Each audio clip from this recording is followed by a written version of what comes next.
Hello, Yukon 28209. Yes, this is Candy Matson.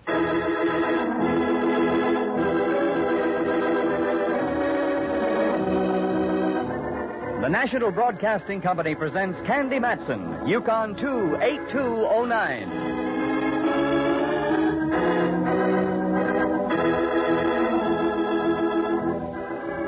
This is the start of a mystery. Our main character is a San Francisco girl detective, Candy Matson. There are others in the show, too. An Inspector Mallard, a gent who calls himself Rembrandt Watson, a cowboy, a dude ranch owner, and a gal the casting agency assured us was a dowager, slightly boozy. There are a few other voices along the way, too. I think that has all the makings of a good mystery show, don't you? Well, let's go on from here and find out. So, here's Candy Matson. Like the man just said, this is the start of a mystery. Christmas had me completely tuckered out. No one had invited me to the Rose Bowl game or the East-West at Kezar, so I decided to make like a bear and hibernate over New Year's. It worked out perfectly because, as my old friend Rembrandt Watson put it... You wish to greet 1950 in some remote spot? Is that the idea, Dove? That's the idea, Ducky. I have the perfect place for you. A dude ranch, reasonable, just on the other side of Sonoma, in the Valley of the Moon. Valley of the Moon. New Year's Eve in the Valley of the Moon. Rembrandt, that sends me. Good. Maybe it can send us both. I have a commission to take some pictures up there for a brochure they're putting out. I have to be there tomorrow afternoon. Yes? I see you're nibbling at the bait. I shall be blunt. Why don't you drive me up? You've won your point. I'll pick you up tomorrow at what time? Let us be spectacular and say high noon. High noon. And do bring some cash, will you, girl? I'm a little short. I thought you were going up there on a commission. Yes, I am. But they have some simply divine one-arm devices. And? And there goes me commission. Naturally, a girl has to look right to welcome in the new year. That gave me the perfect excuse to squander a few hard-earned dollars and cents on some lovely clothes that didn't make sense but cost dollars. The afternoon was aging gracefully, a little gray here and a wrinkle or two there. So I stopped for a parfait, very dry and no olives. With that mission accomplished, I headed back over Kearny Street. And as I wheeled past Portsmouth Square and the Hall of Justice, I realized I hadn't seen my chum Mallard in quite some time. Inspector Ray Mallard of San Francisco Homicide. A very smart cop who can smell a clue a mile away. But when it comes to me, he very conveniently carries his own fog around. Well, Candy, my little cupcake. Mallard, dear, you called me your little cupcake. Sure, it's still the Christmas season. Let's be charitable, I always say. What do you always say? In a situation like this, nothing. I just exude a stream of steam from the top of my head. Very cute. What brings you around our boarding house? You, darn it. I thought you might like to know I'm going away for a week.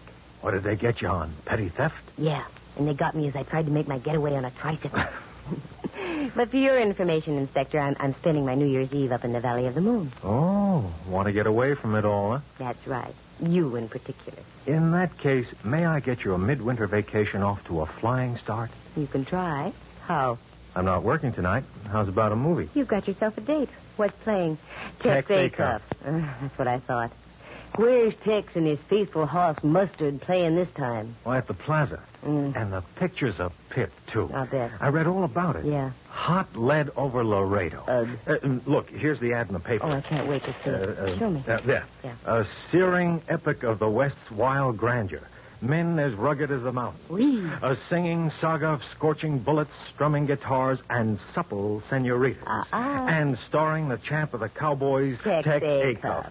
Now, what more can one ask in a motion picture? Popcorn. Oh, we'll have that, too. I went home, did some packing for the trip the next day, fixed something to eat, and then changed into my spurs that jingle-jangle for Tex Acuff. Mallard arrived, we took off. We got to the early show, so we managed to get some good seats. Of course, he wasn't kidding about the popcorn. He got a great big bag of that. We fumbled our way down the darkened aisle and found a place to sit. The movie was almost over. Oh, Tex, the whole thing looks like a gosh dang frame up to me. They must have snuck off with them head of cattle and over in the Inyo. Yep, I reckon Here, you'll have Candy. it right. These seats are okay.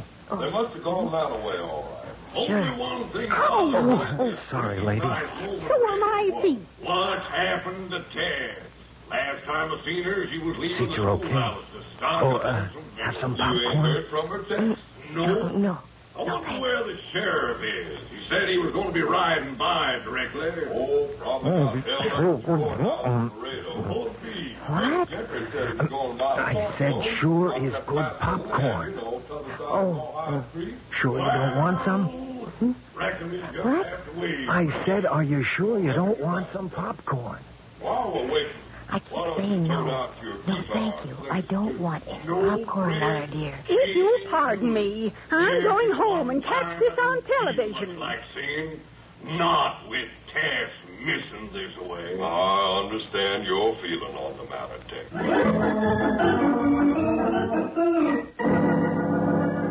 After hot lead over Laredo, I suffered through 6 reels of a bouncy college picture.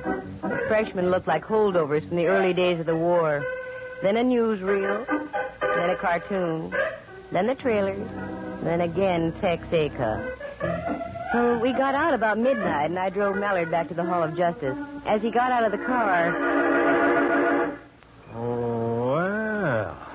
Oh, now that's what I call sharp dialogue. On leaving the lady, all he can say is, oh, well. Oh, nothing personal, Candy. Now he laughed at me. Well, I was just thinking. You're going up to the Valley of the Moon for a rest. Is that the idea? Well, yes. That and trying to get away from Texaca. I know you too well, Candy. You're not going to have any rest.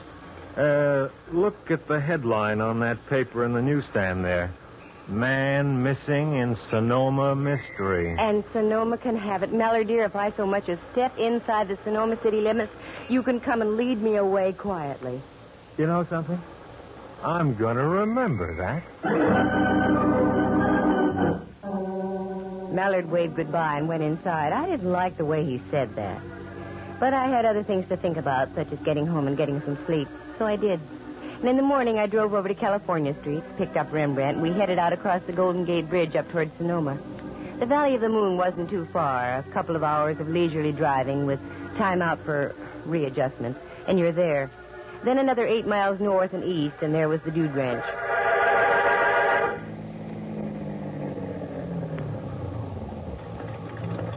This is it, dear. What do you think of it? Perfect, just perfect. Why, Rembrandt, dear, it's a real ranch. Of course, Dove, a going concern. They only take in guests as a sideline. Oh, here comes a man. I imagine that's Mr. Lawrence, the owner. Oh, well, I'll shut off the motor. Good morning. How do you do, sir? Would you be Mr. Lawrence, perchance? Yes, and you? Watson, Rembrandt Watson.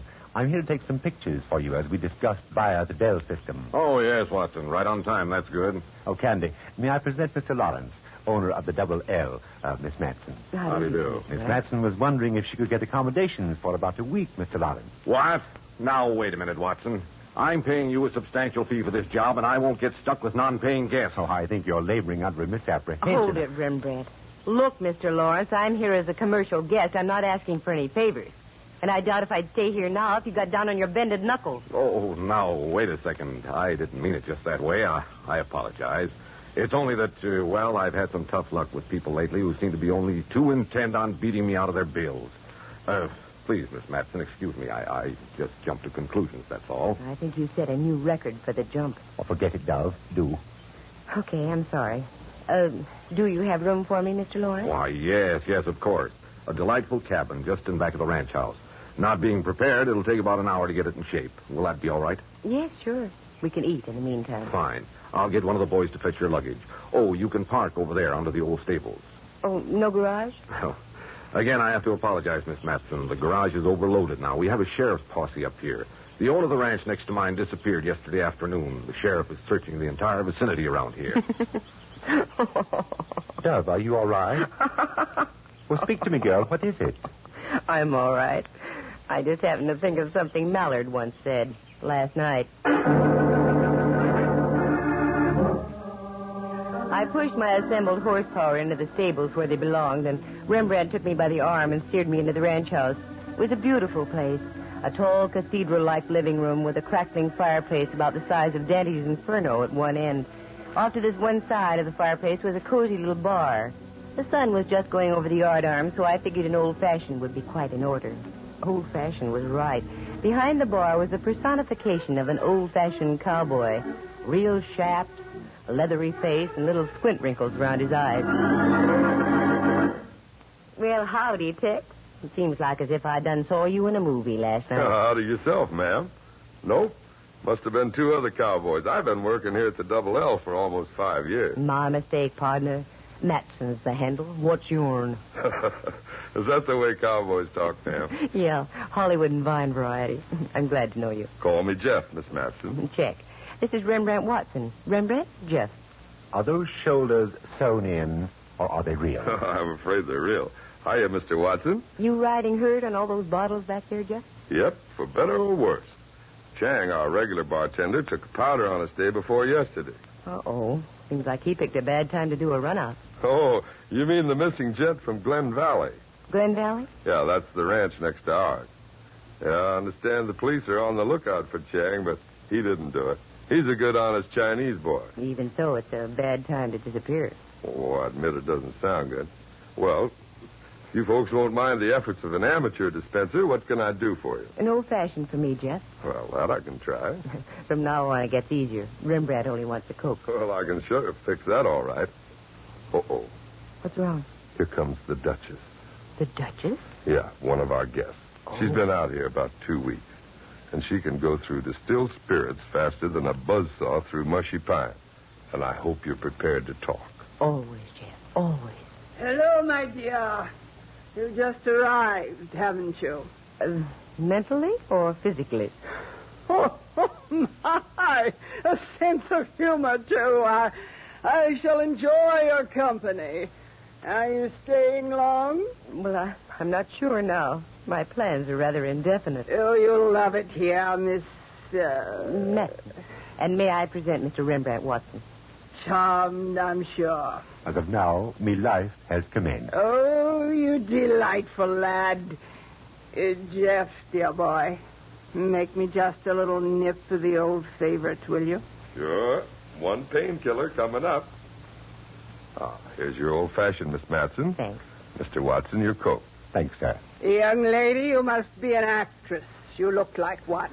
Well, no, I'm not. I used to be an actress, a famous one. Mm-hmm. I toured all over the continent with the greatest of stars, the finest of plays.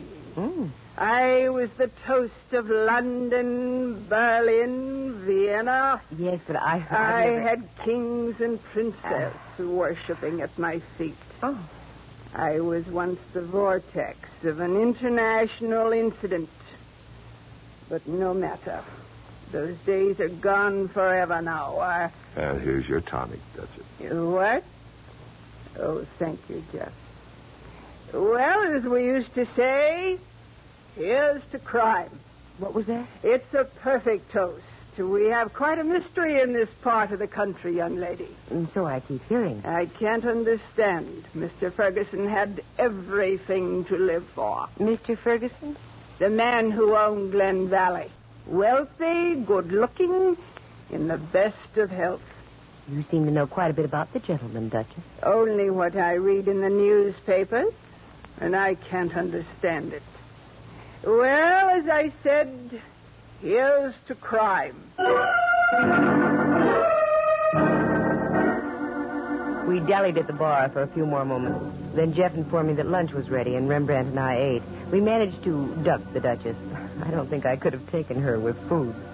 After lunch, Lawrence showed me to my cabin. It was, as he said, delightful, with a warming flame in the fireplace.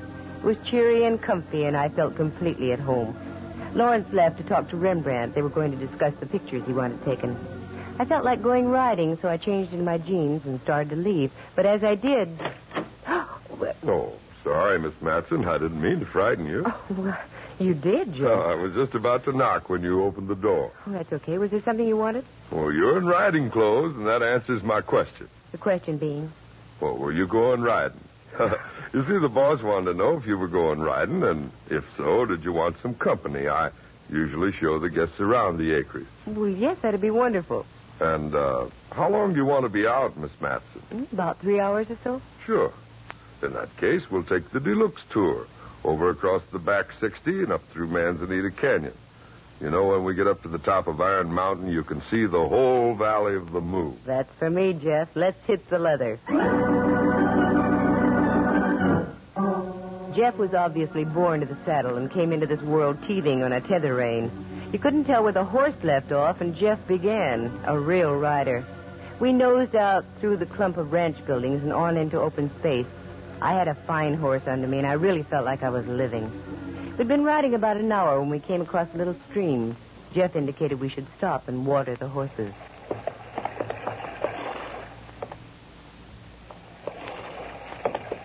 How long have you been a cowboy, Jeff? Oh, about as long as I can remember. Round here? No, up around Montana. Then little by little, I gradually drifted further west. Hit upon the Valley of the Moon about 5 years ago. Fell in love with it. I've been here ever since. Reckon I'll stay here, too. No, I don't blame you. Excuse me if I seem to be full of questions, Jeff. Well, that's what I'm here for, ma'am. Good. Because I've got a couple more. What's up that little draw there on the other side of the creek? Nothing but a tangle of manzanita, scrub oak and brush. Pretty hard to get through there, Hard. It's impossible. Well, I've seen chipmunks get fouled up in that draw. Uh-huh. Then how come those boot prints are going right up there? Boot prints? I don't see any.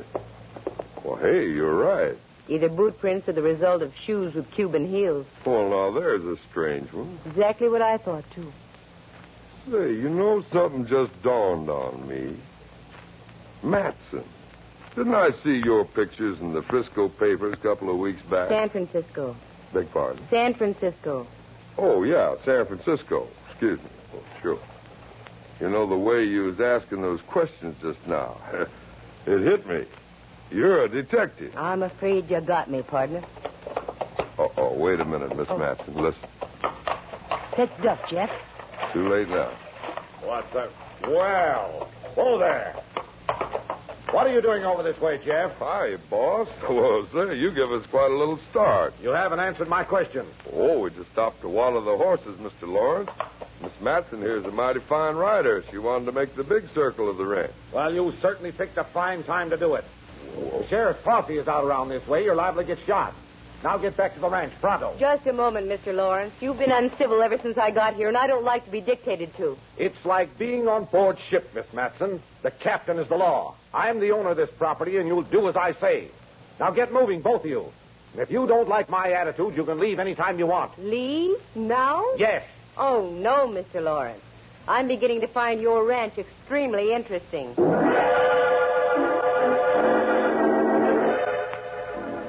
Jeff and I wheeled our horses about and sifted back to the ranch house. I looked back a couple of times, but there was no sign of Lawrence. I was mad, and Jeff must have sensed it because he was smart enough to keep his mouth closed. As I dismounted at the stables and headed for the house, he waved me a forlorn adios and disappeared. Just as I went through the door, I was greeted by Rembrandt. Oh, there you are, Dove. I was about to institute a searching party for you. Oh, I was safe enough until I gained the grips with a thing called my own temper. What have you been doing, Ducky? I've had a most delightful afternoon, Candy dear. I've been playing canasta with the Duchess. Canasta? Ooh, you don't know how to play canasta. Well, I know that, and you know it, but I don't think the Duchess does. She celebrated each hand with a hefty pull on her bitters. How'd you manage to make any sense out of the game? That has me puzzled, too. All I do is put down some cards, any cards, and she'd congratulate me. Maybe you've got a green thumb for the game. Incidentally, I thought you were going to be taking pictures this afternoon. Called off on account of the law. Mr. Lawrence had to ride out into the lone prairie and deliver a phone message to the sheriff. He's making like ghost riders in the sky out there. Do go and change, dear. You smell of horses. Yes, I know. Oh, and incidentally, we're to have a soiree this evening. 2 more guests arrived. The cook tells me there's to be a little entertainment after dinner. Good. Around here, anything will be an improvement. I didn't tell Rembrandt I was going to change, so it wasn't a fib when I stayed in my jeans. I went back to the stables, got the boy to rig me another horse, and headed out toward that creek again. I rode faster this time, because I'd noticed something else there besides the footprints. It was a battered 10-gallon hat on the far side of the creek with studded initials JF on the crown. But when I got there, the cupboard was bare, but good. Not only was the 10-gallon hat gone, but the boot prints had been completely obliterated. I stayed for another few minutes of study and frustration and then went back to the ranch. I changed, met Rembrandt, had dinner, and then we relaxed in the living room. Oh, Dove, I'm so full. This outdoor living makes me ravenous. Outdoors? I don't think you've stepped out of this building since we got here. Well, then it's the thought of outdoor living that does it. Oh, there are the new arrivals over by the fire. Did you meet them? No. They look at me as though I might soil their escutcheon, whatever that is. I can see what you mean. Hi, folks. Did you enjoy your dinner? Oh, hello, Jeff. Yes, it was wonderful. Has anybody seen Mr. Lawrence or the Duchess? We haven't seen Lawrence, no. The Duchess is over there writing a letter. Oh. Well, I hope you'll all drop around in about an hour. I'm going to do some singing and a little guitar plucking. Is there anything you don't do, Jeff? No, very little. But none of them too darn good either. Sure, we'll be here. Won't we, Rembrandt? What? Oh, yes, I go with 3 diamonds and a joker. Jeff left. Rembrandt snoozed, and I threw a wrap around my shoulders and took a stroll around the patio. The air felt good. I went over to my cabin, picked up some cigarettes, and started back. But as I came close to the cabin opposite mine... It was the Duchess. I'd recognize those tones and groans anywhere. Duchess? Yes? This is Candy Matson. Are you all right? Oh, yes, I'm all right. Touch of indigestion, I should imagine. Oh, is there anything I can do? Can I get you something? Oh, what a dear thing you are. No, I'll be all right. I have these attacks all the time. You run along and enjoy yourself. Jeff is going to sing. Such a dear boy. But you're sure you'll be okay? Yes, dear. You go along. Oh, here. Now, let me put a blanket over you. Oh. There, and take off your shoes. You'll be ever so much more comfortable. Oh, you're so sweet. So pretty. You remind me of myself when I was young. Thank you. Thank you so much. I tucked the old girl in and left her to dreams of the past and went back to the ranch house. Jeff was just pulling up a chair in front of the fireplace. Well, you'll have to understand, folks, I'm not a singer. I don't pretend to be. I just warble along the way I feel. Now, is there any particular kind of cowboy tune you'd like to hear? No, Jeff. Why don't you just sing a favorite of yours? Good idea. Just do what comes naturally. Okay, you ask for it. Let's see. Here's one I think you might like. Oh, bury me not on the lone prairie where the coyotes howl and the wind blows in a narrow grave, just 6 by 3. But bury. Oh, hiya, boss. Oh, I'm sorry, Jeff. Go right on with what you were doing. No, Mr. Lawrence. You arrived just in time. The entertainment's over. What? What are you talking about, Miss Matson? I said the show's over. Is the sheriff around? Yes, he and his men are outside. They're just leaving for the night. You better call him back right now. The Duchess is dead in her cabin. What? Poisoned. Wait a minute. Sheriff Hobbs. Is that you, Lord? That's right. Can you and your men come back for a spell? Seems we have more trouble. Okay. We'll be over as soon as we tie up the horses. Now then, what's this all about? Well, I could tell you, Lawrence, but I think it'd be more proper coming from the star himself. Don't you think so, Jeff? Looks like this is it, doesn't it? You know, you're smart, Miss Matson. Like they say in that ad, never underestimate the power of a woman. That's right. That letter the Duchess wrote proves your point. What? How'd you get hold of that letter? I thought she wrote a duplicate. Is that it? Like you say, never underestimate the power of a woman. Wait a moment. I don't understand what's going on here. Go ahead, Miss Matson. You tell her. Looks like I'm not the star any longer. Well, Lawrence, up to about 2 weeks ago, you had as nice and gentle a cowpoke working for you as there ever was.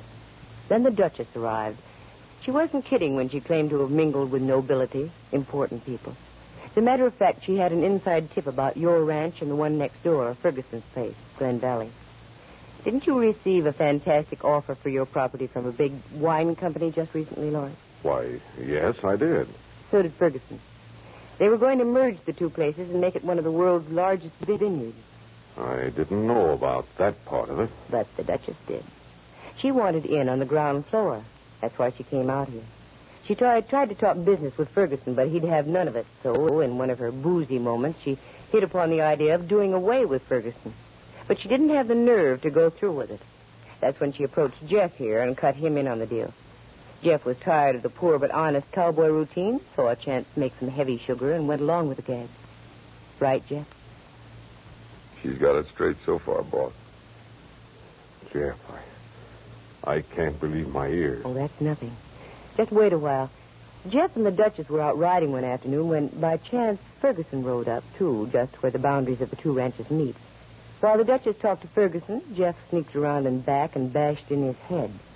They hauled him up to that draw where you bumped into us this afternoon. I know now why you ordered us out of there. On the other side of that snarl of brush and manzanita, there's a quicksand pit. That is now Ferguson's permanent residence. This is terrible. Terrible. In the hurry to dispose of your late neighbor, they left shoe prints along the bank of the creek. And they also overlooked Ferguson's hat with his initials on it. I'm mighty glad you came by when you did, Lawrence. After I had noticed the boot prints, I think Jeff was going to dump me into the quicksand, too. You're right again. After the boss sent us back in, I sort of figured to get you tonight instead. And then, Lawrence, you were going to be next. Because in your will, you had named Jeff as your sole heir. Is that right? That's right. I loved him like a son. Then the Duchess and Jeff could have swung a hard bargain with that wine outfit.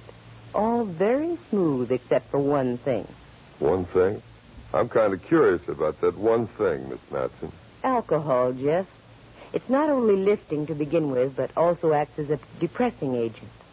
The Duchess had been imbibing all day, and after dinner she arrived at that point of depression, realized what a horrible thing she had done, and she wrote the full story about the wine company and Jeff's duplicity and made a copy. You were afraid of that yourself, Jeff. That's when you went out and slipped the old girl a lethal Mickey. I heard her groaning and went in to investigate. She said it was indigestion, but I knew differently. Her breath. And I knew, too, that she'd be dead within 5 minutes. Then I saw her shoes. Cuban heels with mud caked on the inner side of the arch. That's when I had a hunch the letter she was writing had a definite meaning. You overlooked it, Jeff. I found it. Where only a woman would think of looking. Tucked inside her bosom. I'm sorry, Lawrence. I had you figured wrong from the start. I was the one who was wrong. You aren't hard at all. You're as soft as putty. Well, Jeff, here comes the sheriff. Yeah, so I see. Well, I'm ready for him. You can't beat a royal flush with a pair of deuces. Or should I say dunces? Go. There won't be any fuss. And all of a sudden it dawns on me. People should accept their lot. If you're born to be a cowboy, just stay a cowboy. And if you're born a millionaire, don't fight that either. Well, goodbye, Miss Matson. And I'm glad the boss happened along when he did, because I don't think quicksand would look good on you.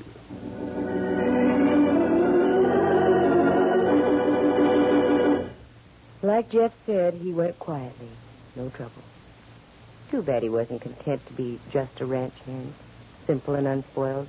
Because as Rembrandt had noticed, he did have wonderful shoulders. He played the guitar, he sang, and he made fine old fashions. All in all, a very nice guy, except for 2 vices, hitting from the behind and poisoning. The Valley of the Moon? Oh, I'll go back. It's lovely. After all, one man with a snarled brain can't undo the work of the original master painter.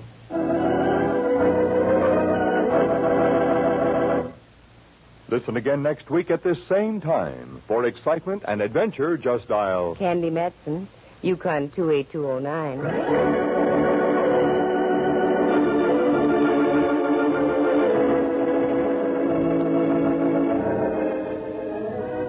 Heard tonight were Helen Kleeb as the Duchess, Lou Tobin as Lawrence, and Clancy Hayes as Jeff. Henry Leff is Inspector Mallard and Jack Thomas as Rembrandt. The program stars Natalie Masters as Candy and is written and produced by Monty Masters.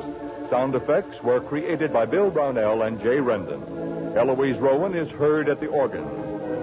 The characters in tonight's story are entirely fictitious, and any resemblance to actual people is purely coincidental. The program came to you from San Francisco. Dudley Manlove speaking.